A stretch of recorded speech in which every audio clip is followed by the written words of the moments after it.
Montana Territory, 1872. Winter's icy fingers clutched the land with relentless fury, transforming the rolling prairie into a vast, unforgiving white desert. Against this harsh backdrop, Levi Ryder sat alone in his small cabin, staring at the dancing flames in his hearth.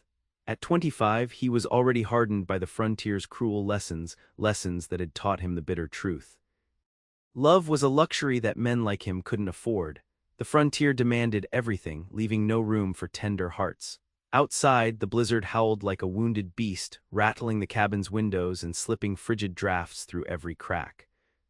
Levi's ranch, the Broken Spur, was modest but his own, built with his hands after deserting from the Union Army following the horrors he'd witnessed at Gettysburg. Out here, a man could disappear, reinvent himself, hide from his ghosts. And Levi had plenty of ghosts. He tossed another log onto the fire. "Just you and me again," he muttered to his dog, an aging blue heeler named Scout. The dog's ears perked momentarily before settling back to sleep. Loneliness wasn't something Levi acknowledged, not even to himself. Better to be alone than to bring someone else into this harsh existence, he reasoned. The West broke people, especially women. He'd seen it happen too many times.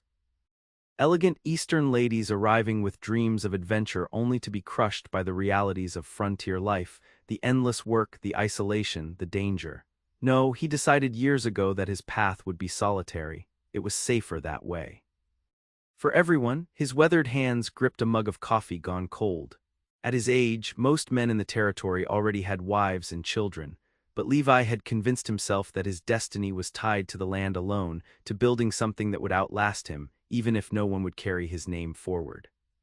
The wind's pitch suddenly changed, rising to a shriek. Scout lifted his head, ears forward, and gave a low growl. "What is it, boy?" Levi set down his cup and moved to the window, wiping away the frost with his sleeve. Through the swirling snow, he caught a flicker of movement, something unnatural against the white wasteland. He squinted, unsure if his eyes were playing tricks, until he saw it again.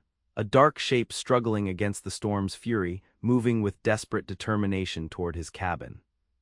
"Damn fool's gonna freeze to death," he muttered, already reaching for his heavy coat. Whatever poor soul had gotten caught in this blizzard wouldn't last another hour without shelter.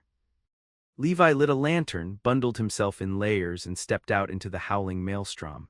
The cold hit him like a physical blow, stealing his breath. He raised the lantern high, its glow creating a small island of visibility in the whiteout conditions. "Hello," he shouted, his voice immediately swallowed by the storm. "This way, follow the light." The dark figure stumbled, fell to its knees, then rose again, pushing forward with visible effort.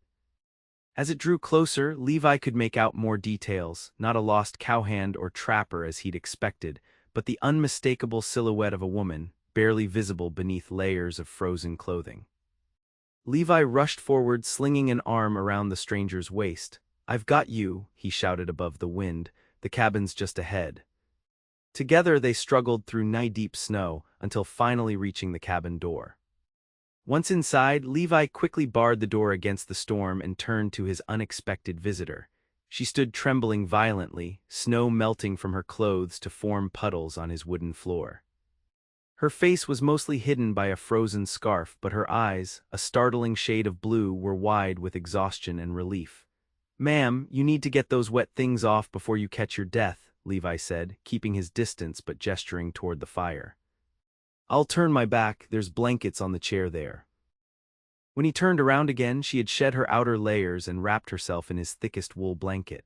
Her face now visible, Levi felt an unexpected jolt. She was young, perhaps 22, with delicate features flushed from cold, and hair the color of wheat in late summer, falling in damp waves around her shoulders. "Thank you," she said, her voice hoarse but cultured, definitely not local. "I thought I was going to die out there." "What in God's name are you doing traveling in a blizzard?" Levi asked, unable to keep the edge from his voice. "There's not another homestead for 20 miles. The stage from Helena was forced to stop at Wilson Creek Station because of the storm," she explained, teeth still chattering. "The station master said the next ranch was only a few miles east. I thought I could make it before the worst hit." "Wilson Creek's a good 7 miles southwest," Levi corrected. And that station master's a fool for letting anyone, especially a woman, set out alone with this storm coming. Her chin lifted slightly. He didn't let me, I left while they were tending the horses. Levi stared at her, reassessing. Foolhardy perhaps, but brave. You got a name. Violet, she said, Violet Blackwell. Levi Ryder, he nodded toward his small cooking area. I'll make you something hot to drink, you're lucky, Miss Blackwell. Another hour out there, and I'd be digging your grave come spring thaw. She shivered, pulling the blanket tighter. I'm beginning to realize that, Mr. Ryder. As Levi busied himself heating water, he stole glances at his visitor. There was something about her that didn't fit, her speech too refined, her manner too composed despite her ordeal. Most women would be in hysterics after nearly freezing to death. This one seemed merely inconvenienced.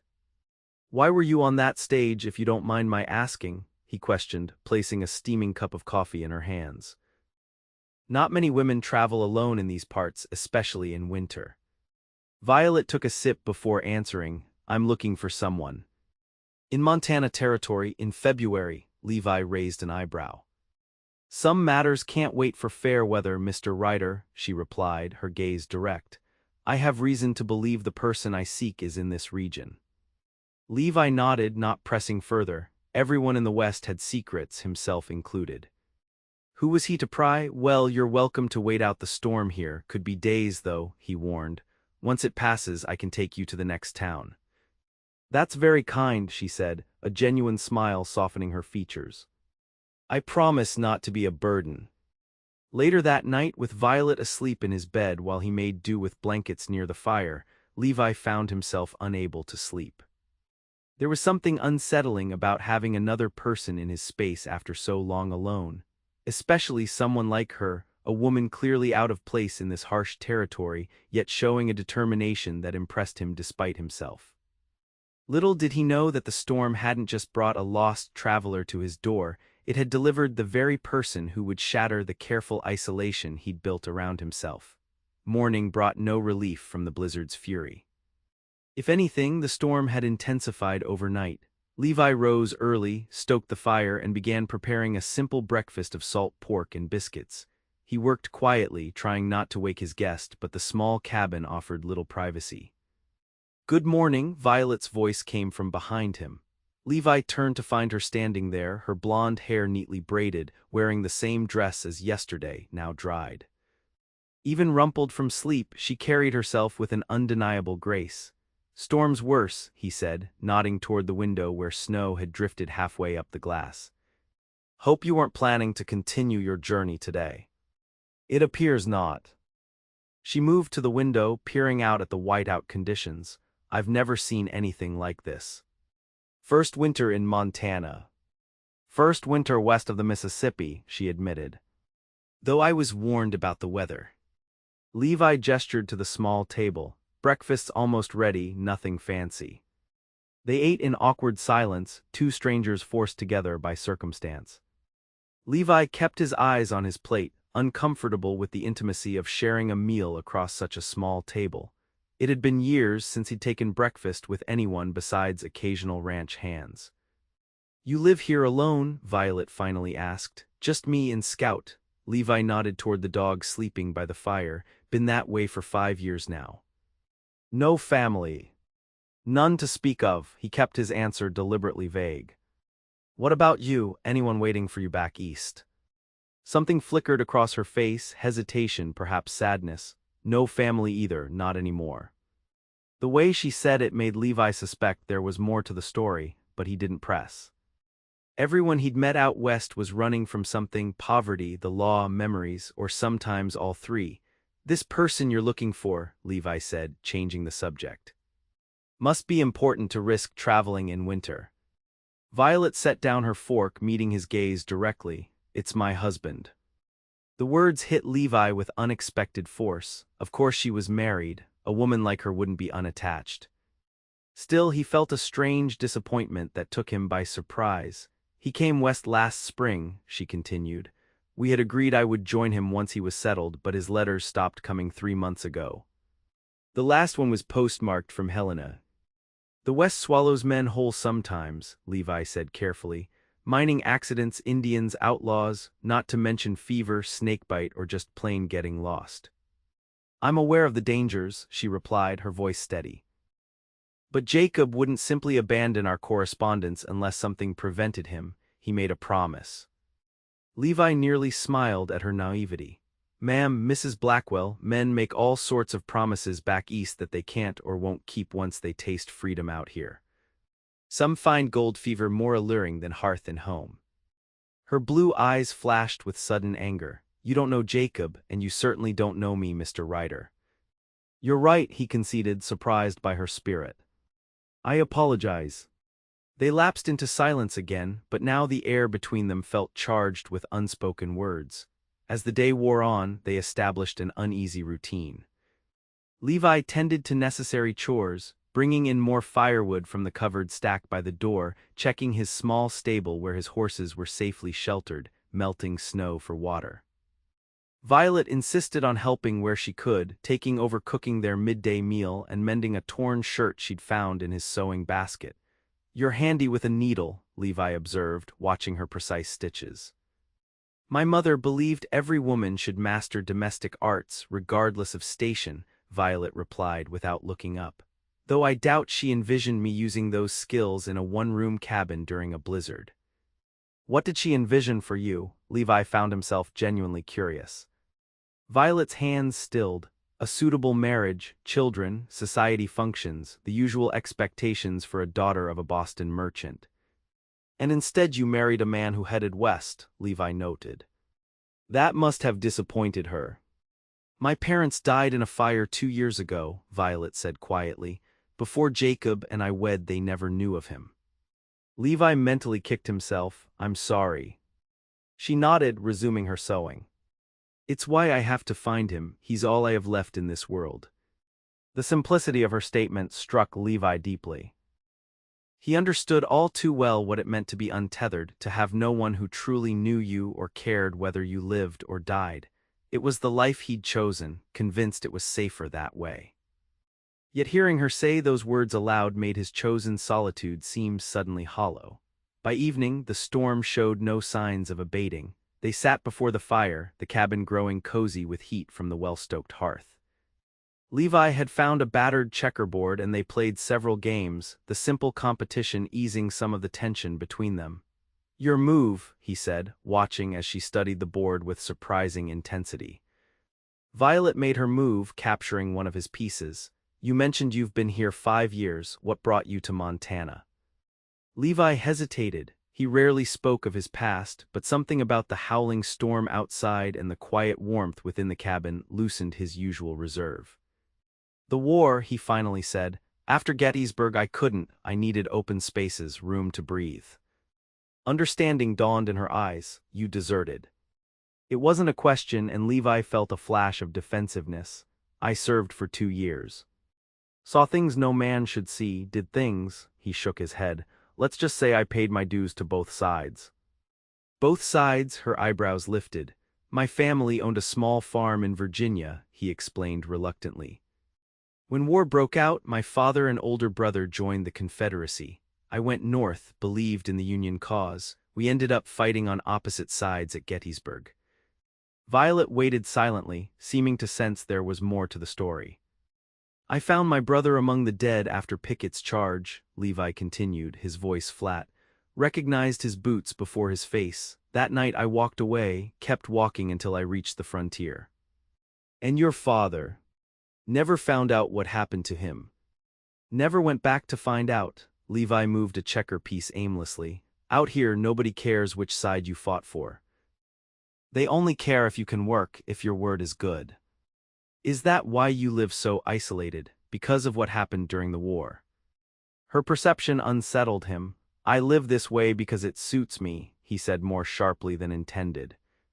No point building attachments in a place where everyone is temporary. Violet studied him, her gaze thoughtful. That sounds terribly lonely. It's practical, Levi countered. The frontier isn't kind to dreamers, Mrs. Blackwell. Those who survive are those who accept its terms. And what terms are those? That nothing lasts, not crops, not cattle, not people. He met her eyes across the checkerboard. The sooner you accept that, the better your chances.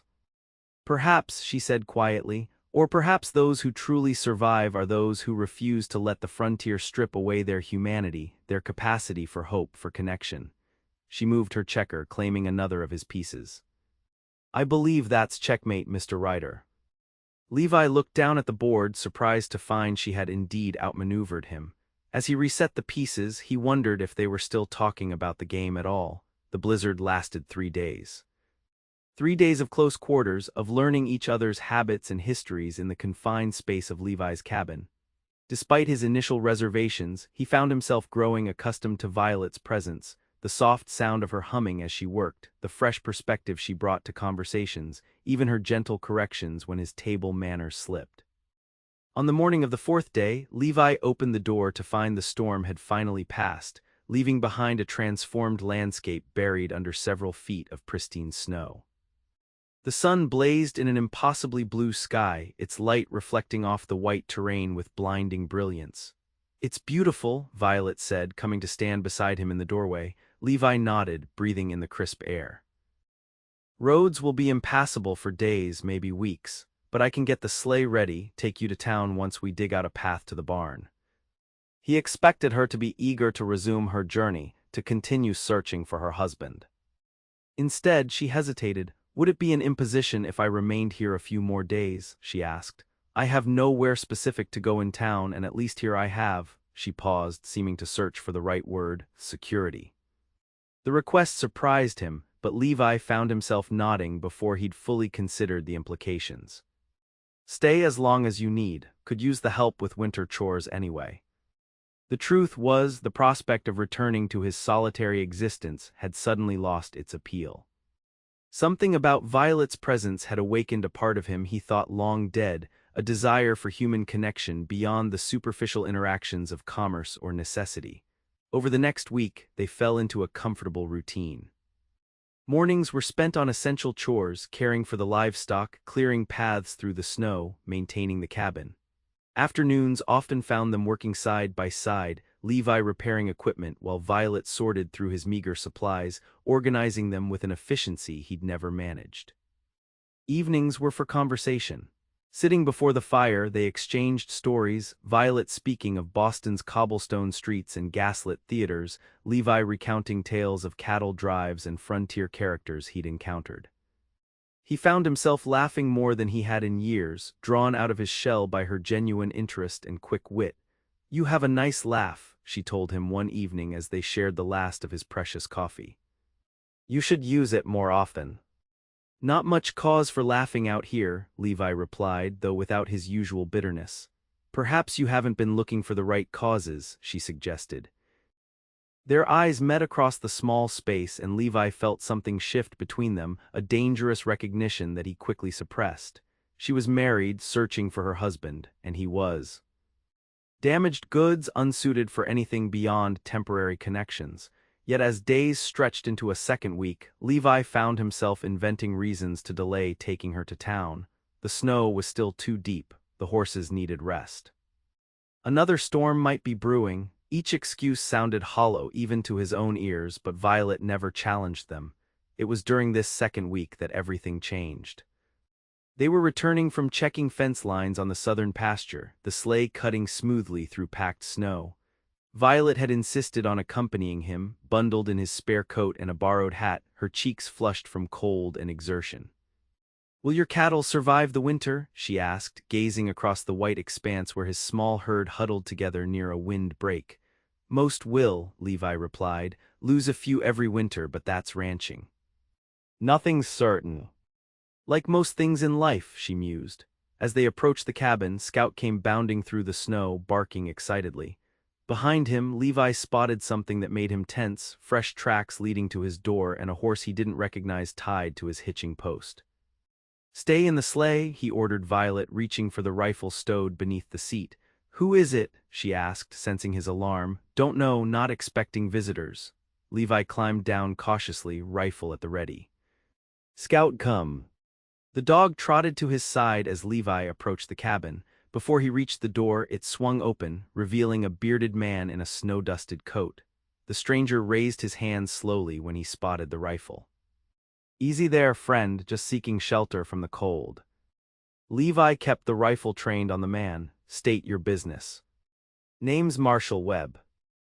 I'm looking for someone, a woman traveling alone, blonde, early 20s. Stage driver in Helena said she headed this direction before the blizzard hit." Behind him, Levi heard the crunch of snow as Violet left the sleigh against his orders. He tensed further when she gasped. "Marshall Webb," she called, stepping forward, "is that you?" The man's weathered face split into a relieved smile. "Mrs. Blackwell, thank the Lord you're alive. Been searching for you since the storm cleared." Levi lowered his rifle slightly but remained wary. "You know this man?" "He's the town marshal from Helena," Violet explained, moving to stand beside Levi. "I spoke with him before leaving, asking about Jacob." Webb removed his hat, revealing graying hair. "Been worried sick about you, ma'am. When I heard you'd left the station before the blizzard, I feared the worst." "As you can see, I'm perfectly fine," Violet assured him. "Mr. Ryder found me in the storm and has been kind enough to offer shelter." The marshal's eyes shifted to Levi, assessing. "That's so, well, you have my thanks, Ryder. Not many would have risked their own neck in that blizzard." "Anyone would have done the same," Levi replied stiffly, uncomfortable with the gratitude. "Come inside, cold enough to freeze a man solid out here." Once inside the cabin, Marshal Webb removed his heavy coat and accepted the coffee Violet quickly prepared. Levi noticed the way the lawman's eyes took in the domestic scene, the single bed, their shared living space, and bristled at the unspoken implication. "Been staying in separate quarters," he said bluntly. "I sleep by the fire." Webb nodded, though his expression remained neutral. "Not my business either way. I'm just glad to find Mrs. Blackwell safe." "Have you had any news of Jacob?" Violet asked eagerly, sitting across from the marshal. Webb's expression sobered. "That's partly why I've been searching for you, ma'am. There's been developments." The marshal reached into his coat pocket and withdrew a folded document. "This warrant arrived from San Francisco 3 weeks ago. Man named Jacob Blackwell wanted for embezzlement and fraud.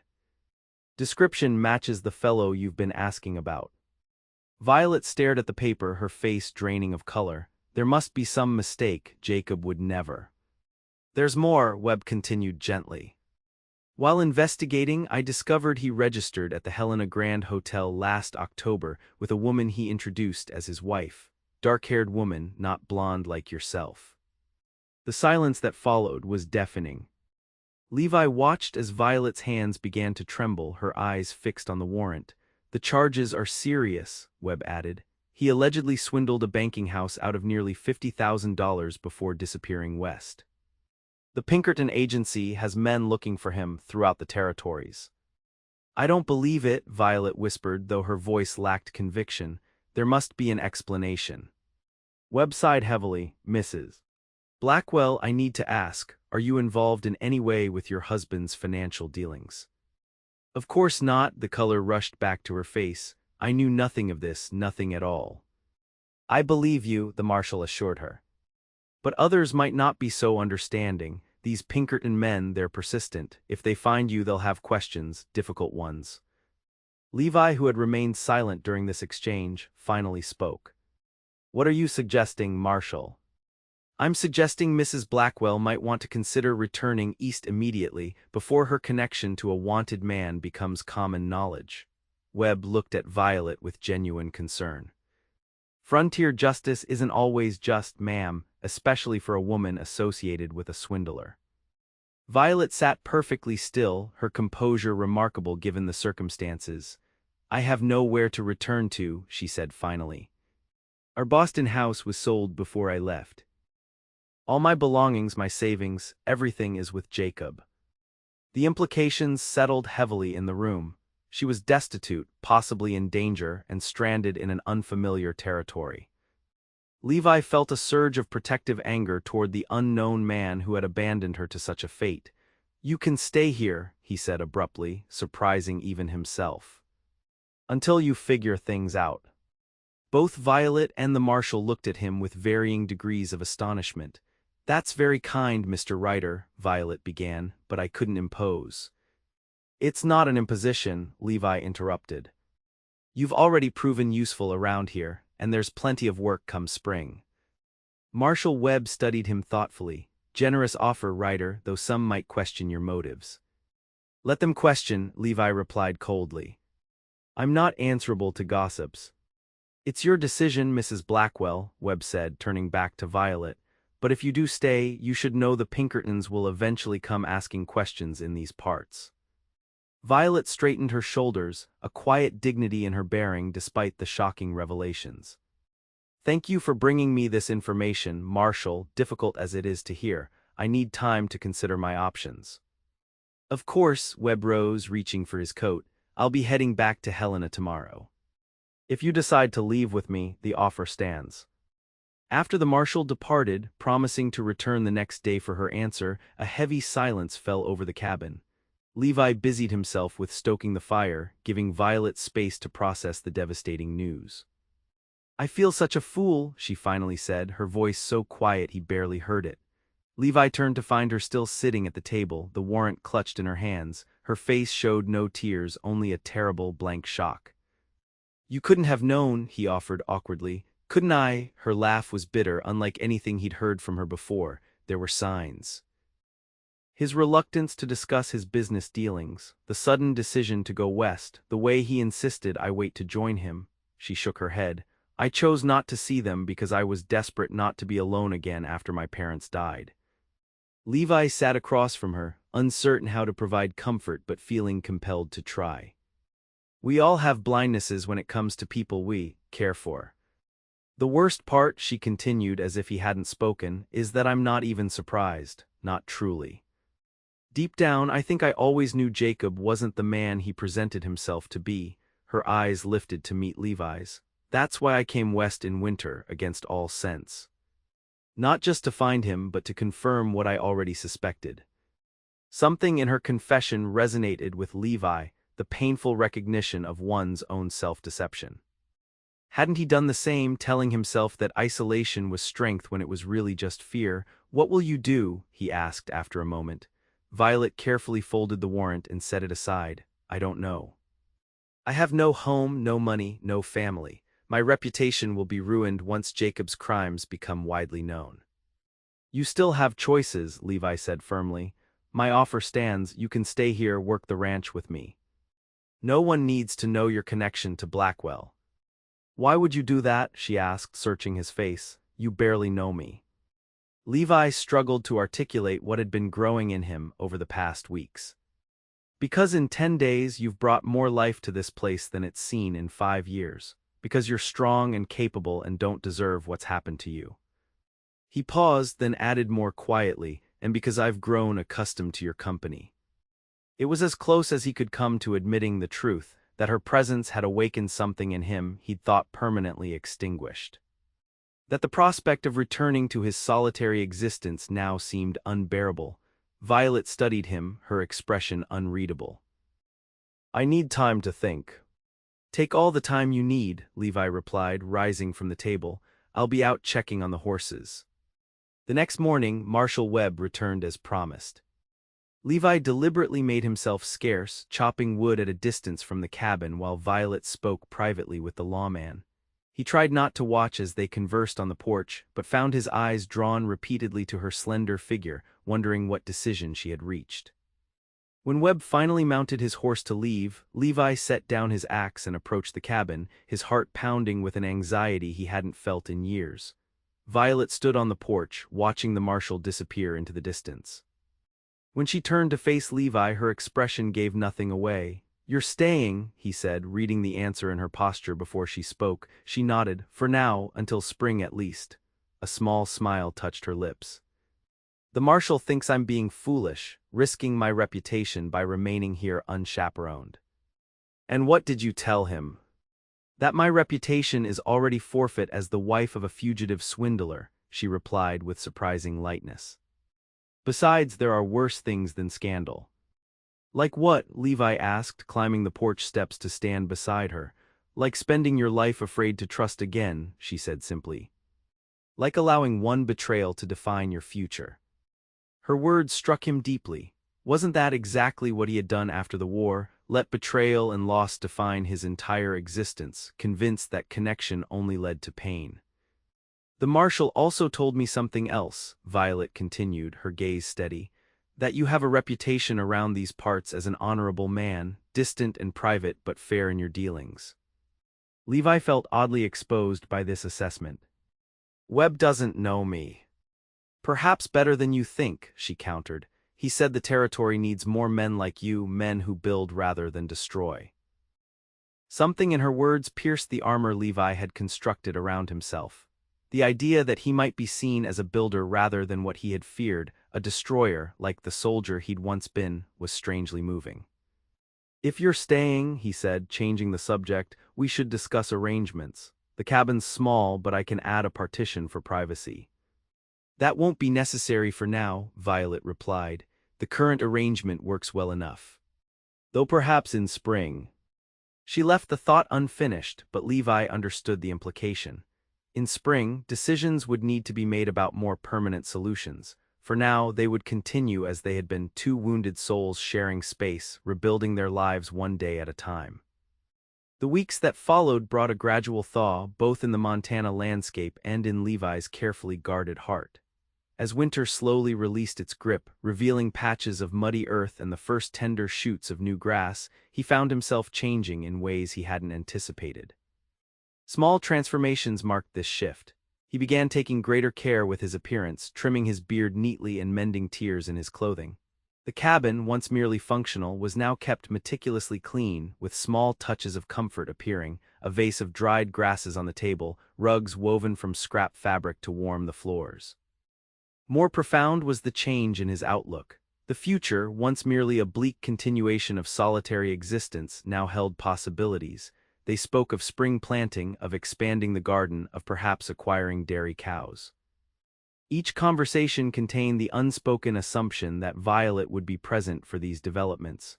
For her part, Violet seemed to flourish despite her circumstances. The betrayal she'd suffered might have broken a lesser woman, but instead, it appeared to have liberated something in her. She approached ranch work with unexpected enthusiasm, learning to milk the goats, to mend fences, to identify edible wild plants emerging from the snow. You're taking to frontier life better than most, Levi observed one evening as they sat on the porch, watching the sunset paint the distant mountains gold and purple.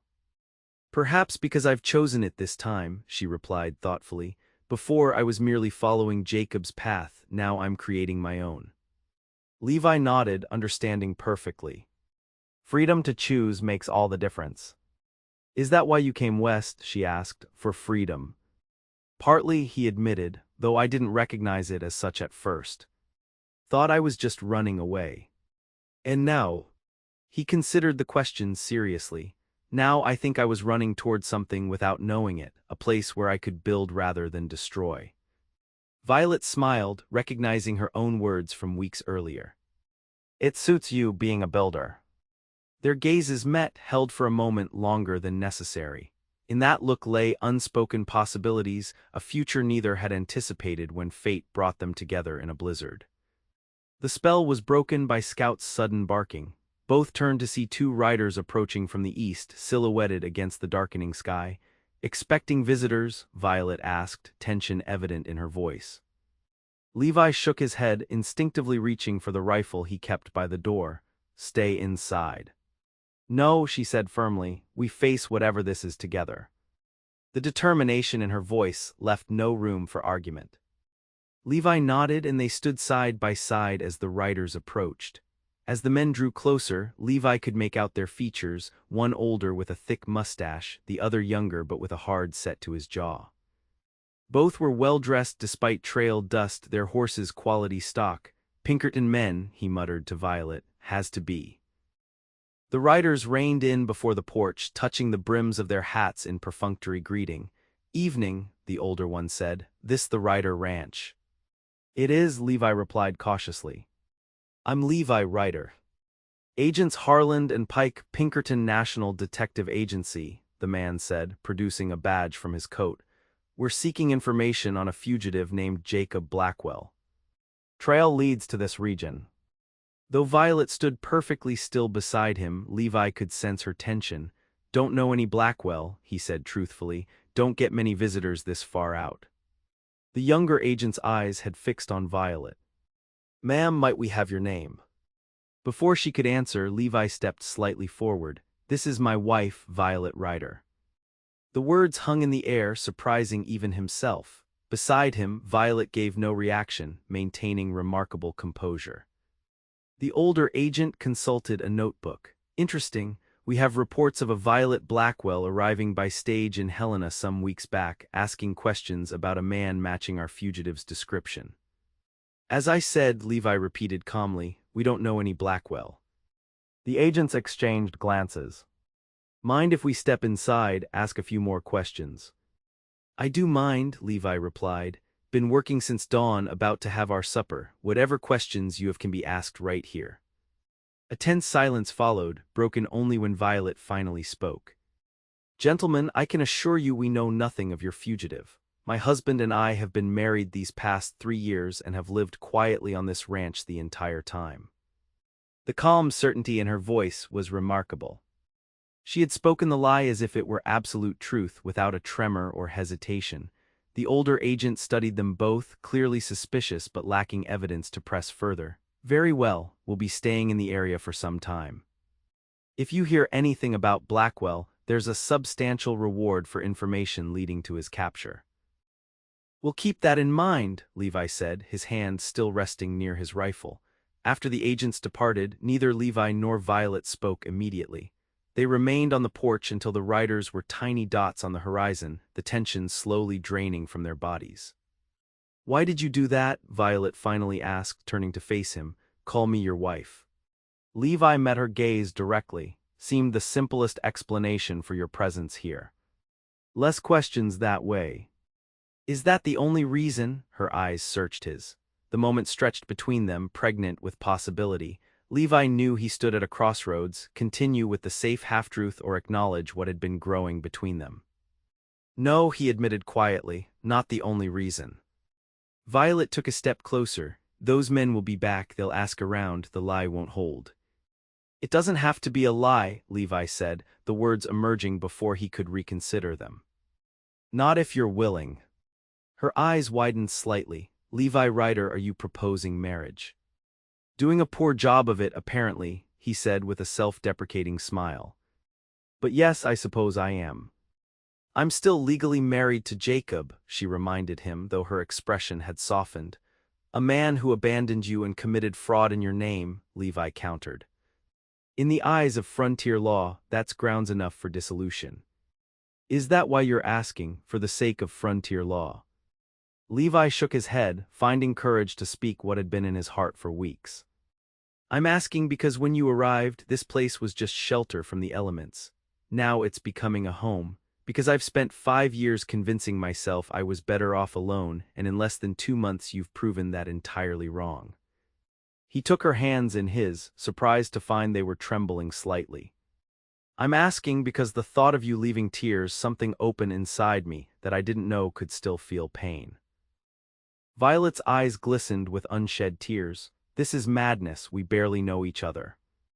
"I know enough," Levi insisted. "I know you're brave enough to cross half a continent alone in winter. I know you face hard truths without flinching. I know you laugh at my poor jokes and cry over injured animals and sing when you think no one is listening." A single tear escaped, tracking down her cheek. "And you're certain, after convincing yourself for so long, that attachment is weakness?" "That's what you've taught me," he said softly. "That I was wrong, that connection isn't weakness, it's strength, that two people facing the frontier together have better odds than one alone." Violet was quiet for a long moment, her eyes never leaving his. When she finally spoke, her voice was steady despite her tears. "Yes." "Yes," Levi repeated, hardly daring to believe. "Yes, I'll marry you," she clarified, a smile breaking through her tears. "Though God knows I never imagined accepting a proposal on a porch with Pinkerton agents barely out of sight." Levi laughed, a sound of pure joy that startled even himself. Then, without overthinking the moment, he pulled her into his arms and kissed her. When they finally parted, both breathless, Violet rested her forehead against his. the Pinkertons will still be a problem. We'll face them together, Levi promised, along with whatever else comes our way. Spring arrived in earnest, transforming the Montana landscape with explosive green growth and wildflowers scattered like jewels across the prairie. With the improving weather came increased traffic on the nearby trail, bringing news, supplies, and occasionally visitors. Among these visitors was Judge Franklin Holbrook, a circuit judge known for his fair rulings and practical approach to frontier justice. Levi had ridden nearly 30 miles to intercept the judge on his regular route, explaining their situation and requesting his services. To Levi's relief, the judge had agreed to accompany him back to the ranch, listening attentively to their predicament along the way. On a brilliant May morning, with wildflowers decking the small cabin and Scout sporting a freshly brushed coat, Judge Holbrook performed a simple ceremony uniting Levi and Violet in marriage. "By the authority vested in me by the territory of Montana," the judge pronounced, "I now declare you husband and wife." Their witnesses consisted only of 2 neighboring ranchers Levi had invited, but the small gathering felt perfectly right. As they exchanged simple gold bands purchased from a traveling merchant, Levi felt a sense of rightness he'd never experienced before, as if his life, which had wandered aimlessly since the war, had finally found its proper course. After the ceremony and a modest celebration with their neighbors, Judge Holbrook took Levi aside, handing him several official-looking documents. "This first one's your marriage certificate," he explained. "The second is a legal opinion regarding Mrs. Ryder's previous marriage." Levi examined the second document with interest. "What does it mean?" "In simple terms, it states that Jacob Blackwell's abandonment and criminal activities constitute grounds for dissolution of marriage under territorial law," the judge explained. "Should he ever resurface, this document provides legal protection for your union." Relief washed through Levi. "Thank you, Judge, this means more than you know." "One more thing," Holbrook added, lowering his voice. "Those Pinkerton men have been asking questions throughout the territory. They were in Fort Benton last week, showing drawings of both Blackwell and a woman they believe to be his wife." Levi tensed, and I may have mentioned to several reliable witnesses that I'd performed a marriage ceremony for Levi and Violet Ryder, who had been husband and wife for several years, but wanted to formalize their union properly now that a circuit judge was available. The judge's eyes twinkled. "Backdated the certificate accordingly." Levi stared at the judge in amazement. "Why would you do that for us?" Holbrook's weathered face grew serious. "Because I've seen enough injustice in my years on the bench to recognize the genuine article when I see it. That young woman deserves a fresh start, not to be hounded for the crimes of a man who betrayed her trust." As the judge departed that evening, Levi felt a weight lift from his shoulders. For the first time since Violet had arrived in the blizzard, their future together stood on solid ground, protected by both frontier justice and the goodwill of honest men. That night, as they lay together in what was now truly their shared bed, Violet nestled against his chest, her golden hair spread across the pillow like spun sunlight. "Happy?" he asked softly, still marveling at how completely his life had transformed in the span of a few months. "More than I thought possible," she replied, tracing the line of his jaw with gentle fingers, "though I'm still wondering what the neighbors will think when they discover I'm expecting." Levi's hand, which had been idly stroking her back, froze. "Expecting, you mean?" Violet's smile was radiant in the dim lamplight. "Yes, the baby should arrive by winter according to my calculations." Joy unlike anything Levi had ever known flooded through him. He placed his hand reverently on her still flat abdomen, trying to comprehend that new life grew there, life created from their love. "A baby," he whispered, voice thick with emotion. "Our baby." "Does it frighten you?" Violet asked, watching his face carefully. "The responsibility." Levi considered the question honestly. "Yes," he admitted. "But not in the way it once would have. Before you came, I couldn't imagine bringing a child into this harsh world. Now," he struggled to articulate the transformation in his thinking, "now I see that the harshness isn't all there is. There's also beauty and connection and hope." Violet's eyes glistened with tears. "That's what you've given me too, you know, hope. When I was lost in that blizzard, I'd nearly given up." Not just on finding Jacob, but on everything: love, happiness, my own future. And now, Levi prompted, his thumb gently wiping away a tear that had escaped down her cheek. Now I understand that sometimes you have to get lost to find where you truly belong, she said softly. That blizzard didn't just bring me to your door, it brought me home. As spring melded into summer, the Broken Spur Ranch flourished under their combined efforts. The garden expanded, new cattle were purchased, and construction began on an addition to the cabin, a proper bedroom for them and a small nursery for the coming child. Word of their marriage spread throughout the territory, effectively putting to rest the Pinkertons' questions about Violet's identity. By midsummer, the agents had moved on, pursuing leads further west. Though they remained vigilant, both Levi and Violet began to believe that the shadow of Jacob Blackwell might finally be receding from their lives. On a warm August evening, as they sat on their expanded porch watching thunderclouds gather over the distant mountains, Violet suddenly gasped, her hand flying to her rounded belly. "What is it?" Levi asked, immediately concerned. Violet's face broke into a delighted smile. "The baby, I felt it move." She reached for his hand, placing it where hers had been. "Wait, there, did you feel that?" After a moment of stillness, Levi felt it, a distinct flutter beneath his palm, like the beating of a tiny bird's wings. The sensation left him speechless, overwhelmed by the miracle taking place beneath his hand. "Our child," he finally managed, his voice rough with emotion, "our future." Violet covered his hand with hers, their fingers intertwining over the precious life they had created. "From a blizzard came this warmth," she said softly. "Who could have imagined?" Indeed, who could have imagined that a desperate journey through a winter storm would lead not to tragedy but to redemption? That two wounded souls, each believing themselves destined for solitude, would find in each other the healing they never thought possible. As the first distant rumble of thunder reached them, Levi drew Violet into his arms, marveling at the unexpected grace that had transformed his life. The frontier remained as challenging as ever, but no longer did he face it alone. Together they had built something stronger than either could have created separately, a true home founded on trust, resilience, and love. The blizzard that had once threatened Violet's life had delivered instead its greatest gift.